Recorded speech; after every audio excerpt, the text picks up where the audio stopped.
Greetings, everyone, on the sci-fiction awesomeness. My name is Owen C. Cotter, and you're watching sci-fiction on all digital streaming channels, and there's a whole bunch of them. We've got a really great show for everybody today. Some really great guests coming on. If you have not seen our announcement, we have Helios. Hold on a second. Can everybody hear me? Check, check, check. Check, check, check, check, check. I think it's going good. We've got a really great group of people joining us today. I want to go over some news items right quick. Let me just double check something here. Just a second. Get some things here. Here we go. Boom. We're going to go over some news items here, everybody, right quick before we bring on our guests. First things first, we'd like to thank our sponsor today. Our sponsor is the Trek Whisperer. They have an amazing new book called It's Not About the Destination, Life Lessons from Star Trek by author Glenn Henderson. If you have not been to the trekwhisperer.com, highly recommend it. There's Glenn. There's a lot of cool motivating people through these lessons learned from Star Trek. So that's like some interesting stuff. He also has some other books. His first book was before. This is the second book. That's the new book there. You can grab you a copy of that right there. If you'd like to learn more about that or his just personal self, go to thetrekwhisperer.com. Got a lot of stuff to cover today. One more news item we want to go over is, replace screen share. Boop. If anybody's listening to this, we're on Subspace Radio Network. As you're listening to this on this as well, which will be aired this coming Wednesday at 7 p.m. CST, 8 p.m. Eastern. This is pretty cool. I'm about to share. So yesterday, some big news came in, and I, as well as my associates and my client, I'm his agent, Chris McCauley, was featured in a massive write on downthetubes.net, the premier comics resource in the United Kingdom and Europe, about the new Blood in the Black Vault by Chris McCauley and Del Barris, legendary Marvel DC artist. It's a fantasy universe, kind of like Conan meets, I don't know, but it's cool. So you got some of the art there. It's the teaser page, first page.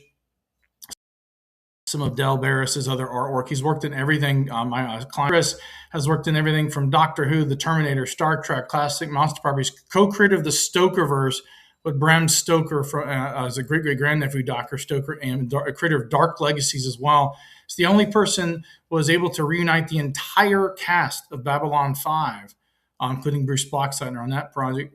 There's Dale with Stan Lee back in the his day. There's him, Mike Tyson holding a piece of his art. A lot of actors and people collect his art. If you hear a little bell in the background, it's little Scotty. He's our engineer. It's my little cat kind of chilling out there. He's chasing stuff.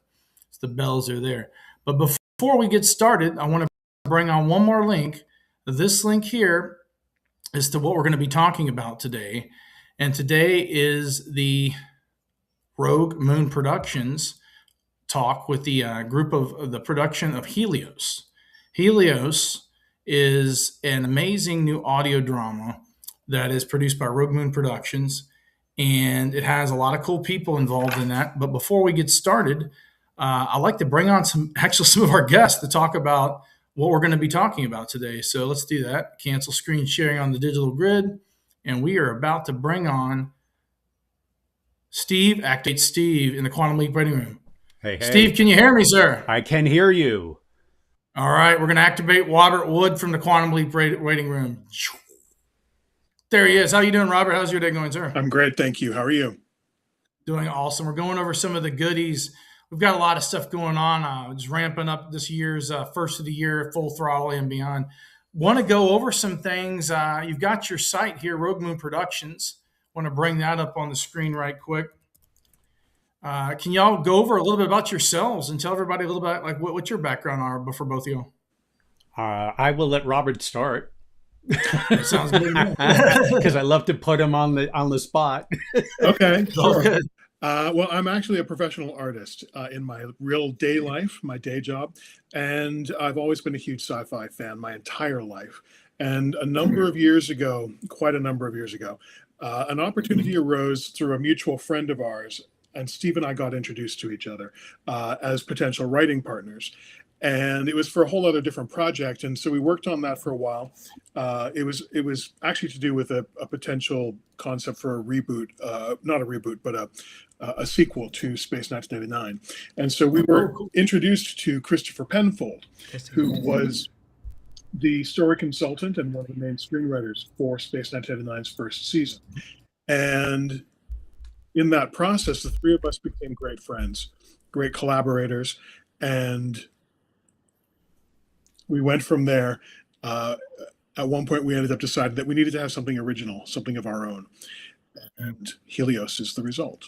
There's another story to do with how and where we were when we created Helios, but I'll let Steve tell that because it's his story. Yes, please do.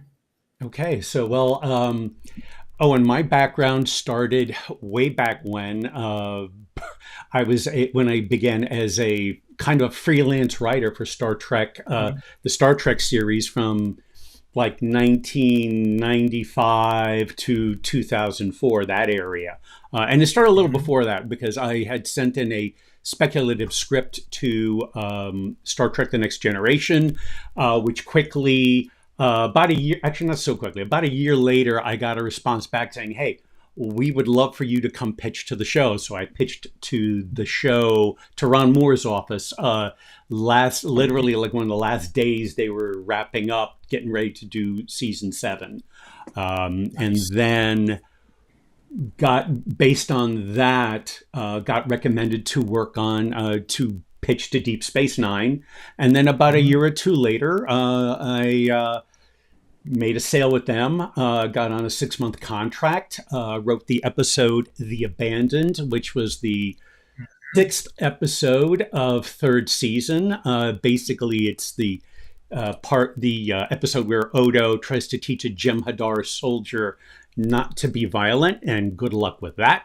It's a great episode. Yeah.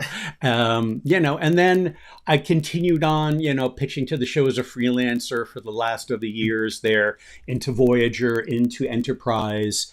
And then after that was done, I was just kind of wandering around the desert looking for something to do with my life. So I and a couple of years later, I met Robert and Chris at a science fiction convention in Los Angeles, Space 1999. We really became very fast friends, and like Robert said, we were working on a sequel to Space 1999 that unfortunately never got off the ground, but a few years later, a year or so later after working on that, we came up with the idea called Helios. Helios, yeah. Yeah, and we did that at my house in Florida. We were all watching, like some science fiction stuff like, what is that one? I think we watched Gravity, was it? Gravity, that was it. We Yeah. watched Gravity, and we just visited the Space Center to see the Space Shuttle exhibit, because literally it's 20 minutes away from my house in Florida.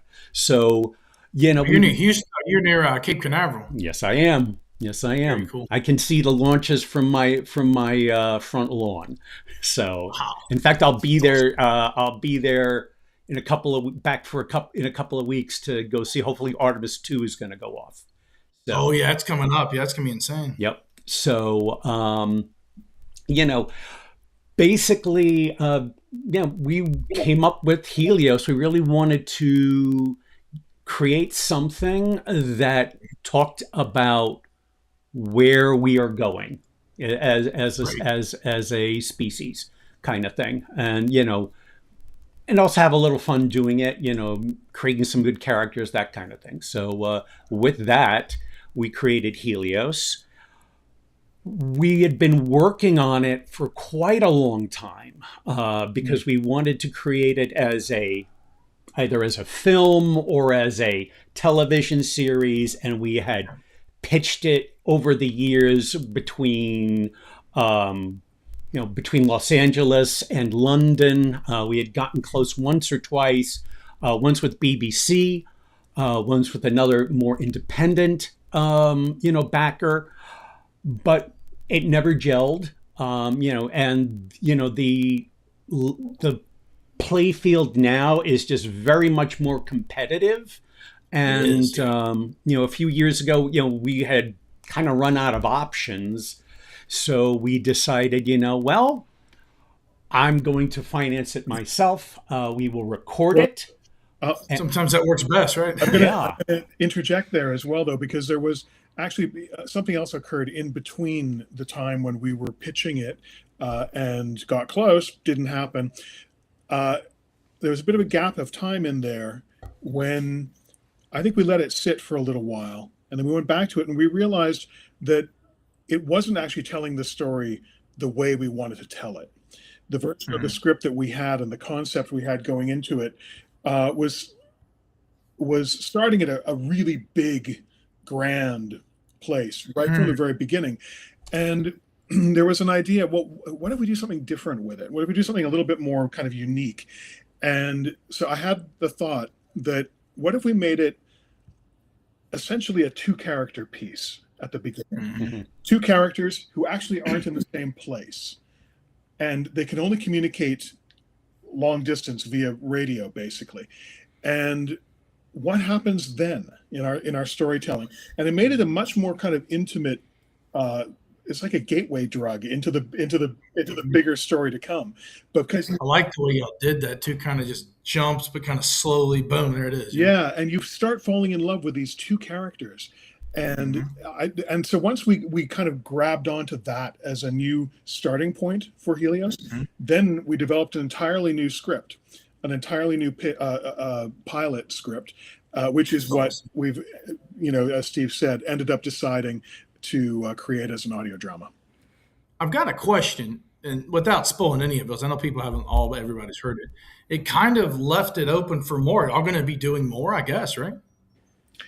We have more scripts. We have the next 2 scripts already written. They were written when Christopher Penfold was still with us, when he was still alive.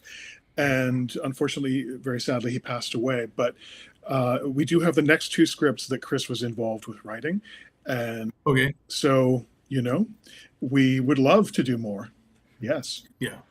That'd be absolutely. I mean, I love just the tone, the it's like a universe y'all created here that could be very much more explored. I've got Nick's going to be in the Quantum Leap rating room. I think he's getting ready. Bring him on here shortly. I've got some questions for everybody. I know Anthony. I don't know if Anthony or Cindy's going to be here, but I've got questions for Nick. I've got questions for Steve, and these could actually be rotated for Steve, and then we could pass it off to you, Robert, and Scott's there as well. First question. These were made originally for Steve, some of the fans, but we can be for anybody. What was the original spark that led to the creation of Helios, and how did the idea evolve into the world where we hear in the audio drama? What was like the universe? How did y'all come up with that? It very much. It's a combination of factors. When we were in Florida, we were just beating it around, as you often do. Say, well, what could we do with this? What could we do with that? And really. We came up with a combination of different things. Chris Penfold also did the not just Space 1999, but he also wrote the adaptation to the Tripods. He did their second season, and I liked we knew that part of this was going to also be, there was going to be some kind of quest/journey kind of thing of some characters that are on Earth, that kind of thing. And we looked at some elements of the Tripods that we wanted to use. And there's I got 5 people bothering me trying to get into watch your live stream. It's all good, man. We got broadcasting out on a bunch of channels here. Okay. So one of the other things we were looking at was the book On the Beach. And we talked about, it's like the whole situation there and how, it's this, not this totally destroyed mess, but there's just enough that we have enough of a world that's just teetering on that brink, and so we felt that was another thing we wanted to integrate into that, some of those elements from that book. Speaking of integrating things, I believe Nick's here in the waiting room. I don't know if he's on camera or not. I think he is. We're going to bring him on here. We're going to bring him, activate Nick. Hello? There he is. How's it going, Nick? How's your day going? Oh, you can actually see me. I can see you. That's good. You look good. Yeah, thanks. Beard like me. I can't beat that. I had a really big beard, and my wife said, "Take it off. You look like a vagrant." So, Wow. and then I thought, well, I'm going to be on camera tomorrow. I better do it.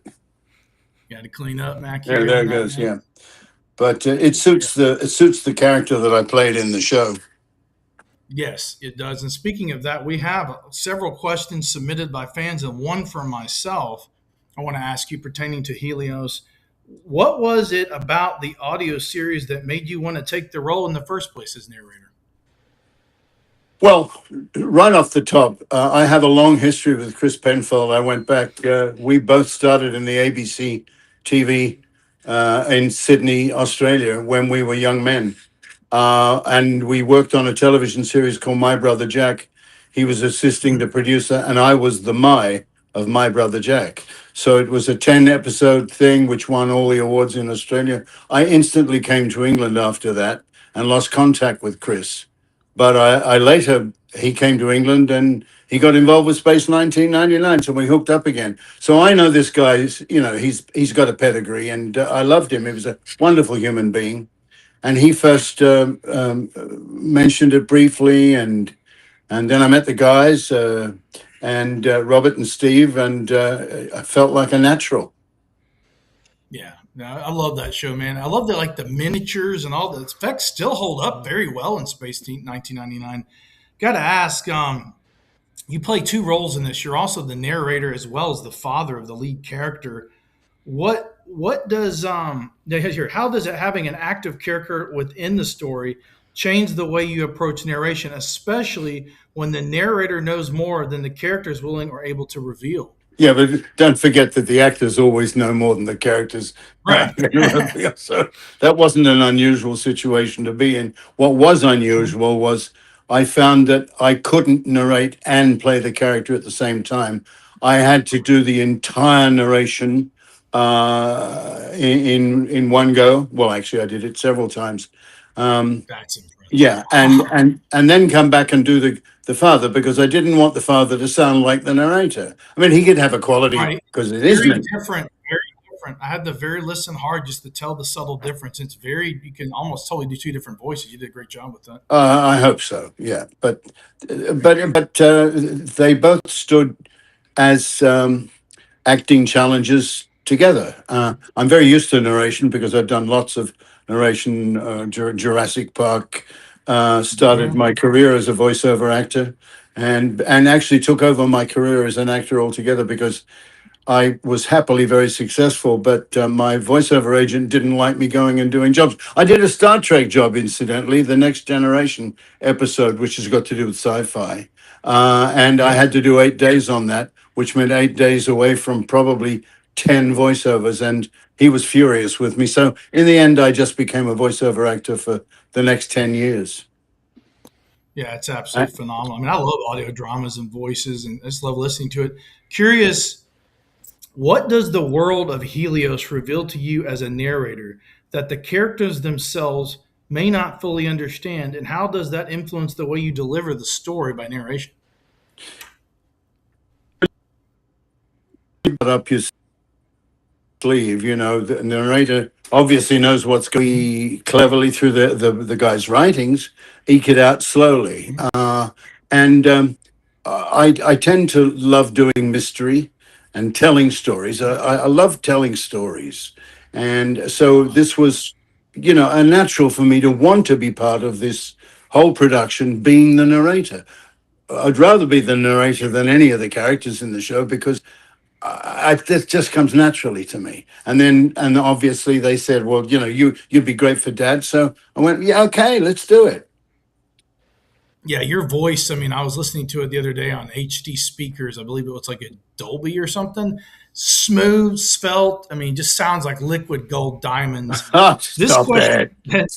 No, it sounds good, man. I'm Don't serious. stop. That was smooth. Don't stop. Don't stop. That sounds good.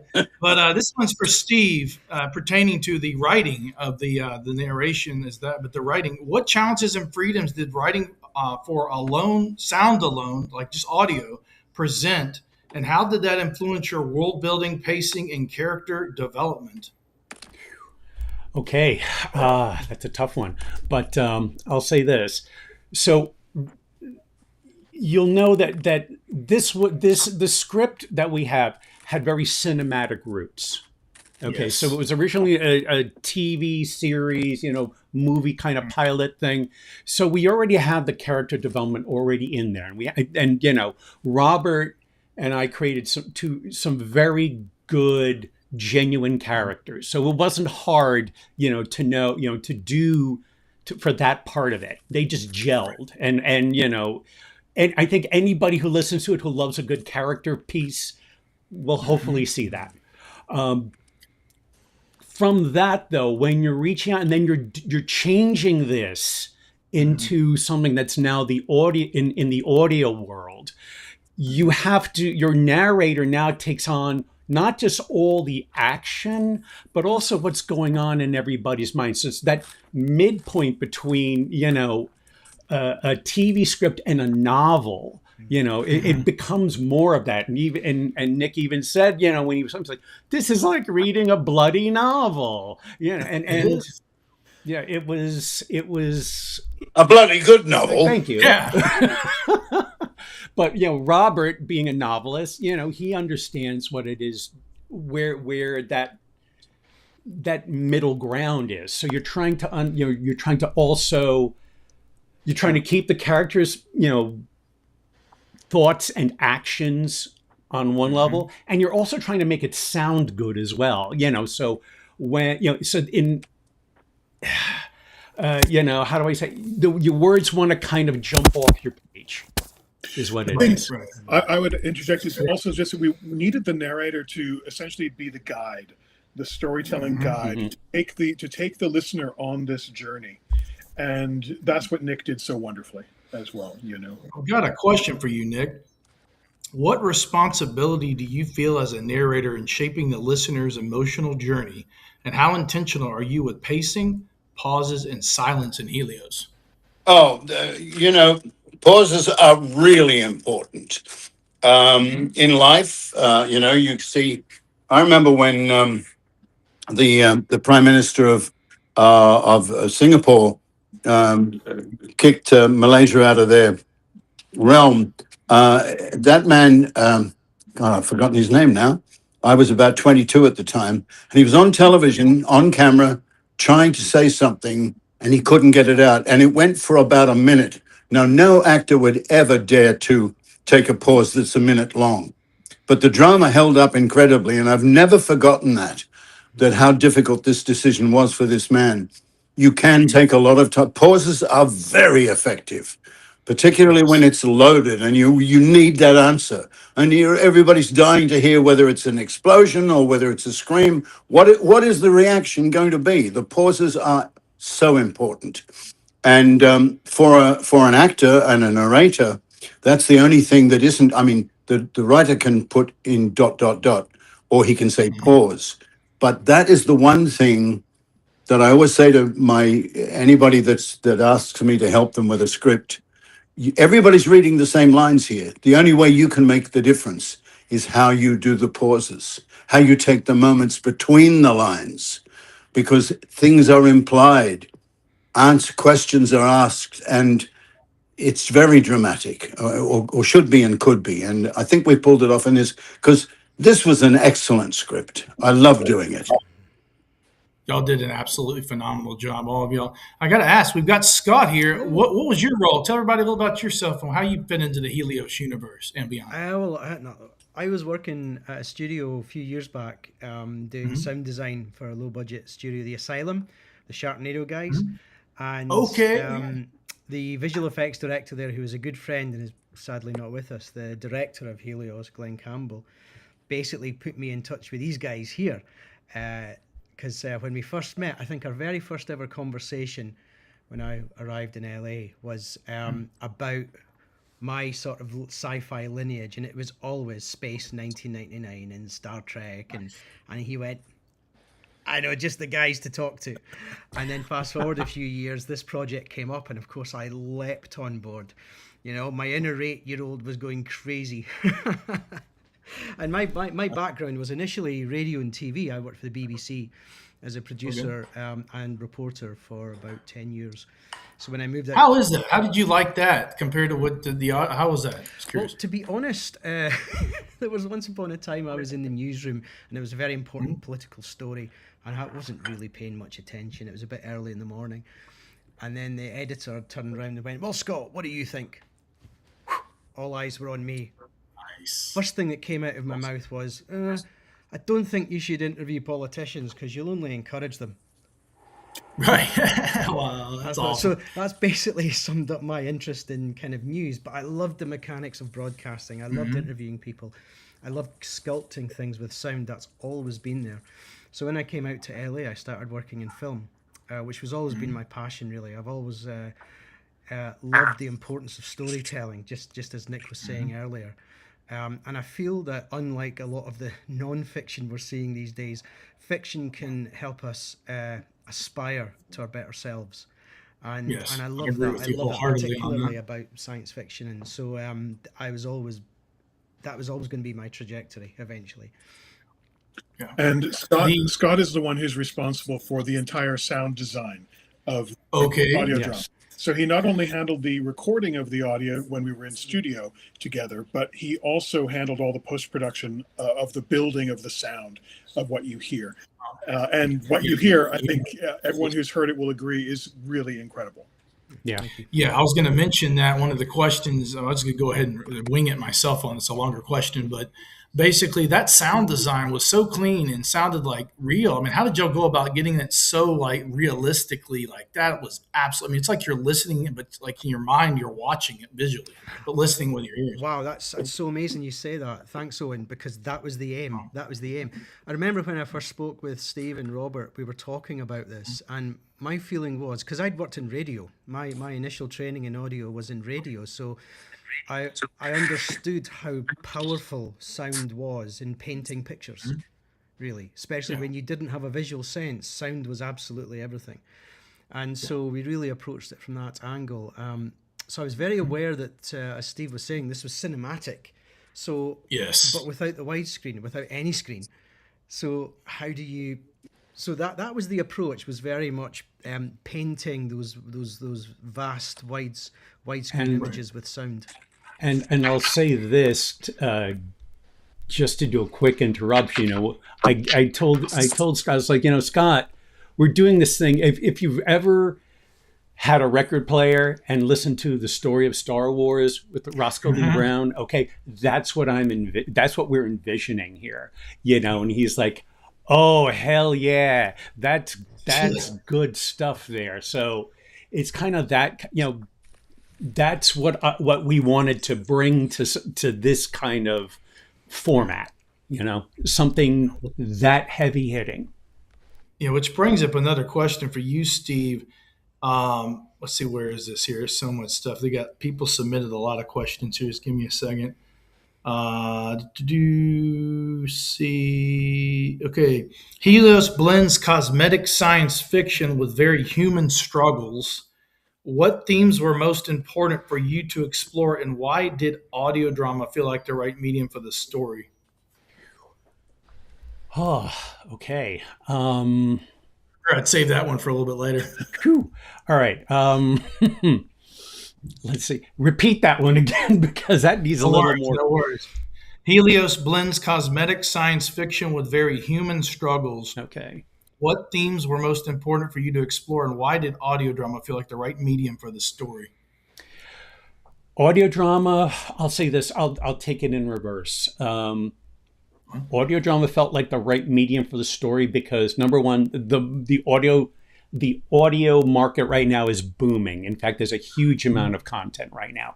And one of the things we wanted to do was to prove the IP, not only just for ourselves, but before someone else created something like it. And we didn't want to, if anything was going to happen, I wanted to be first. So you did it. So that's why I threw the money out there. I had no problem with that. But also, we all believe in it, and Chris Penfold and Glenn Campbell, they stuck with it. They stuck with it because they believed in it. Anthony Montgomery stuck with us for years on this because he believed in the material. And at the end of the day, it became really this great, small character story. Like Robert was saying, it's this very warm thing in the midst of the more the larger story, which is what's going on in the world. And we didn't want to be bogged down by, like a day after kind of thing. We wanted to do a day after, but not, which is why I mentioned On the Beach, because it's more personal and it's inner human struggle. I think one other little element that I would add is that, no matter how bad the world gets, in this context, it's post, war, post nuclear bombing. No matter how bad the world gets, there is hope. There is hope, something better. And I think we were also creating it and writing it during times when there are certainly global challenges going on, as there are right now. And through it all, there is hope. Right. And one of the other things that we've come out of, which is the pandemic, but a lot of this was written kind of during that time where people were sequestered in their homes. So it's kind of two people who are separated from a very long distance, trying to communicate and trying to just create a connection. So, and it's that.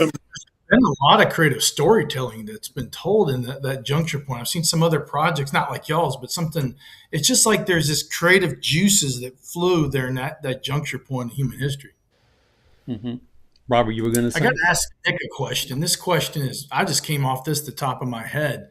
You've done a lot of. This is my cat here. This is Scotty, the engineer, by the way. I love him. I love orange cats. Scotty's awesome.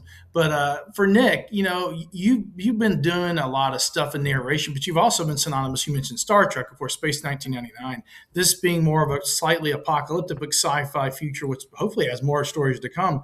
What is it about science fiction and just the general use of that in storytelling that fascinates you in a whole? Well, my goodness me, I was born in 1942.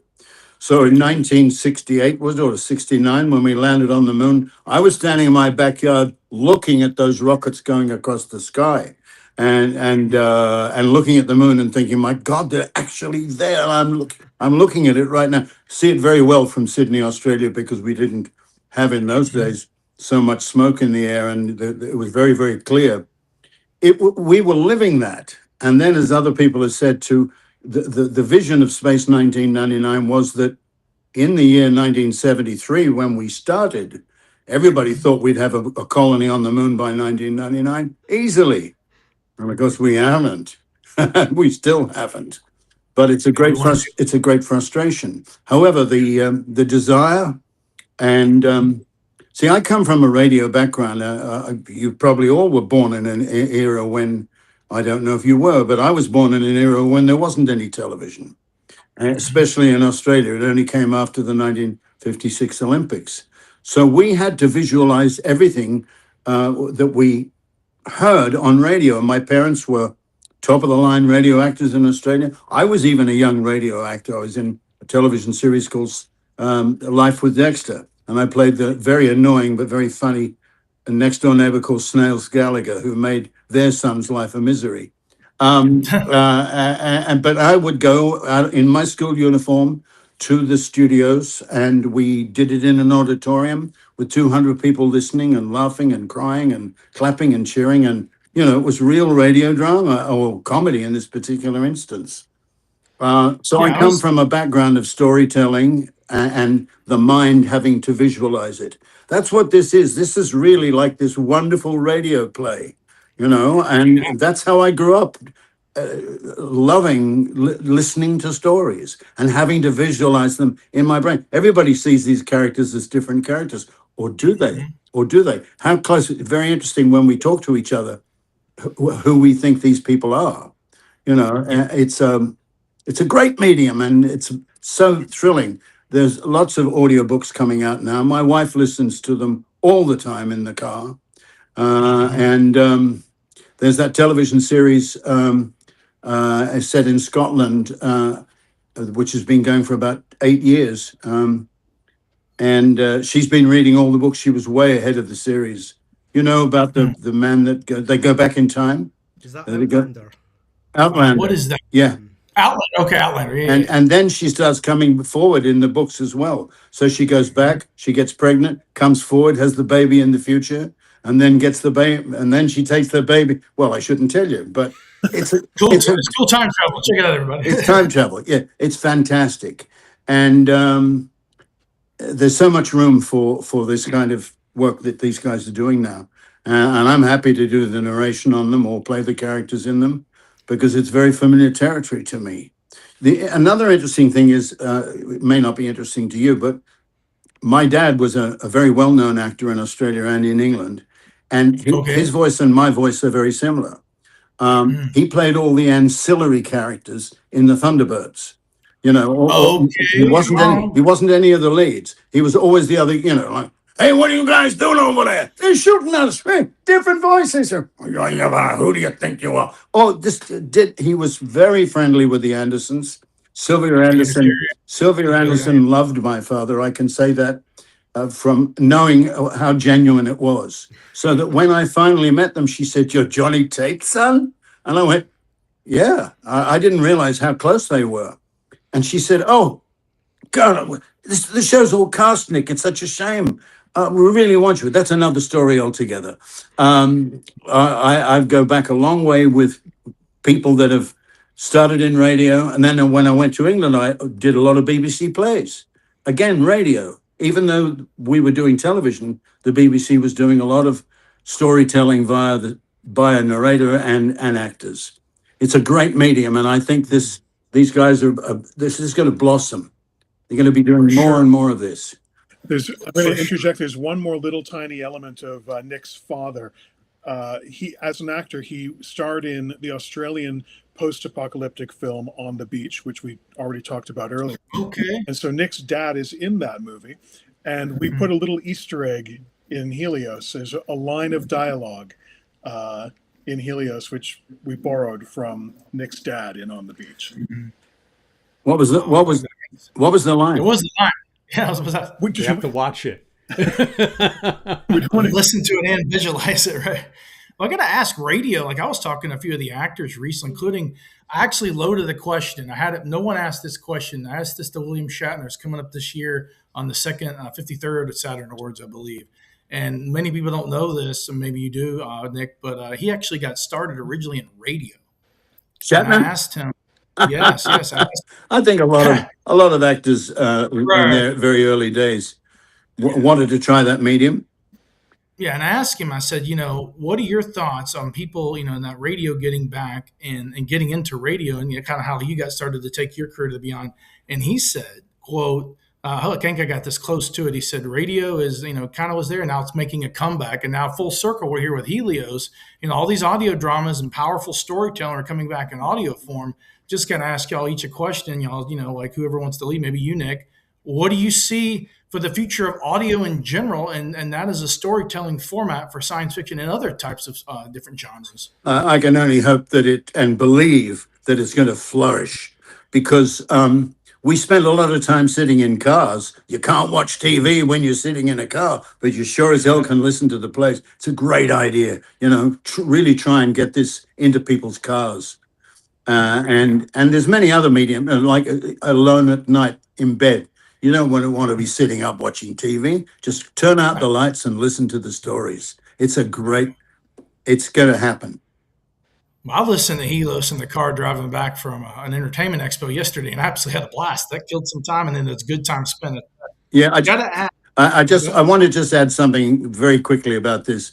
My dad had a very distinctive voice, so much so that when I've done some movie trailers and or commercials, they've been on TV, and I don't always listen. I'm just walking around the house, and suddenly I hear my father talking, and I get this chill up the back of my neck, and I go, Jesus. I turn around, and of course it's me doing a commercial or some movie narration I did. My voice is the same as my father's.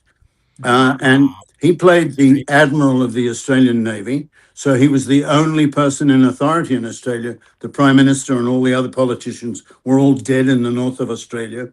And as this cloud came down and the American submarine came up in Sydney Harbour with Gregory Peck and Ava Gardner on board. Actually, she wasn't on board then. Yeah, so my dad was with them, and Kramer, the director, said to my father, "You've got to come to America." He wouldn't go. He refused to go. So my dad could have been big. He was big in my heart. That's good. And I get a lot of friends, older guys say, "Johnny Tate, what a great guy." He was a great guy, but like a lot of great guys, missing as a dad a lot. I didn't get to be with him much. So on with the story here, Helios. Helios, yes, indeed. I really thank you for telling us about that. I never knew any of that. The bonus questions here, we're going to go through those quick, but we got a few questions. I'm going to see if I can tailor these since Anthony and Cindy aren't here. I'm going to wing these here in a format. Since they're not here, I want to go over this, like just in general for both Anthony. We talked a little about their character and Cindy's character. How did y'all go about directing them? I guess since they're not here, but directing them into conveying the emotion and intention of their characters, and how did you approach building a fully realized character without the support of physical performance? How did y'all go about their performance, translating that, directing them to get that motif onto the audio and everything? I'll say we were together when we were doing the recording for Anthony and Okay. So almost all of it was done with Steve, myself, Scott, and our director, Glenn Campbell, and our other producer, Tammy Klein. We were all together throughout the whole process. So the script was written, the characters were, in the script fully formed, but then it's up to the actor to read that script and find within that their own, take on the character. We had conversations with them. Anthony, certainly we knew for a long time, and he was, integral for a long period of time before we even recorded. But then we were together. Glenn Campbell was a terrific director for them, but the actors brought it themselves. The actors knew their characters. They knew what they were going to deliver. And it started the first day of recording. We had Anthony Montgomery, Connor Trenier, and Dominic Keating do their parts. And then on the second day, Cindy came in, and she came in to do the lead female role, Jess Flood. And, it was just amazing watching from the sound booth. You could see the act, because we were watching from the sound booth through the big window, see the actors at the microphones, and bringing it to life and creating these characters. And the characters are interesting from their perspective without spoiling anything. You've got one that's kind of had some struggles, in her past, and you've got another that's had some struggles in his past. But the way they meet is very interesting, which we'll leave that to the audio reader or listener rather. The interesting factor of that being, you started, like you said, both with the two people that meet because of during the pandemic, the two people meet through the form of, well, let's go ahead and say it's audio. But the cool thing about that I thought was very fascinating, and Nick had talked about being in radio, and it's actually his dad, the character he plays of the father, mentions a radio in the actual audio drama. I thought it was very interesting how not only did you use the format of audio incorporated into the audio drama, but that the characters themselves are very unique to anything. Like Anthony's character is very unique to anything I've seen from like his character in Enterprise or anything like that. I'm just curious, has he conveyed, or especially Anthony, something like that really resonated with him taking a part of that particular aspect of that character that he portrays? I can't speak for Anthony, but I'll say this much. I know that one of the things we really wanted to do when Chris and Robert and I were working on the first few drafts was we wanted to inject a lot of not only just character, but also a lot that should come through a lot of gallows humor. So we wanted Anthony's character to have this, little slightly warped or off-center sense of humor that she gravitated to, and also, and there was a sense of warmth that he provides for her because she's alone out in the desert, and waiting for her daughter to return, all these unknowns, all these variables, and he becomes the one thing that she can really count on, and that's where the connection happens for her. And he is this I'll say this: he plays this radio DJ out at sea, and he hears nothing. He's like, nobody's calling me, none of my loyal listeners. Then somebody then somebody says, "Hey, I'm out here."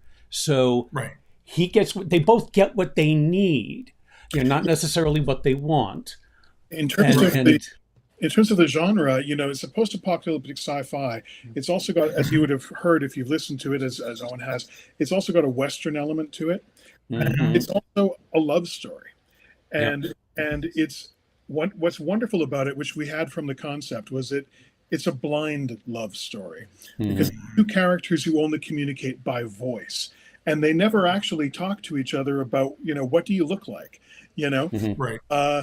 And so when we had the casting, when we had the actors together working, they are their characters. I mean, it's not giving anything away to say, because people know that Anthony Montgomery is a black man and Cindy Dolenc is a white woman.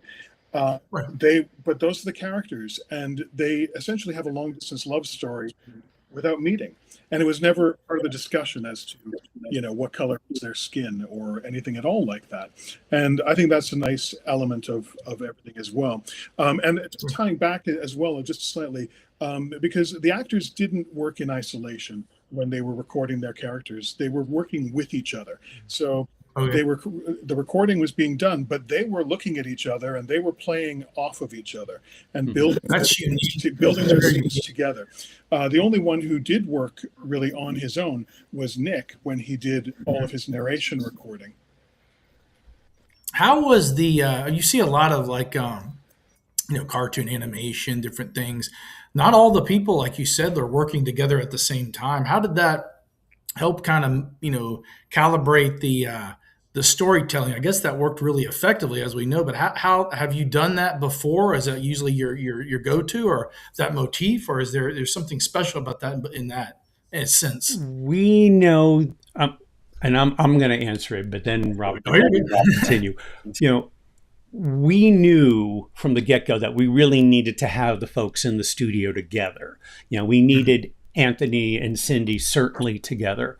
The parts for Anthony, Dominic, and Connor, however, those guys needed to be together, and that was relatively shorter than Cindy and Anthony in the studio, but their parts were a bit also. You may feel a little bit of that post-Enterprise flavor to them, because we took when Anthony made a suggestion of somewhere down the line, said, it would be really great to have Dominic and Connor in this, and we could run with that, and so there's a bit of that buddy, the three buddies together, in the middle of nowhere kind of thing, and it's a lot of that. That's a lot of that.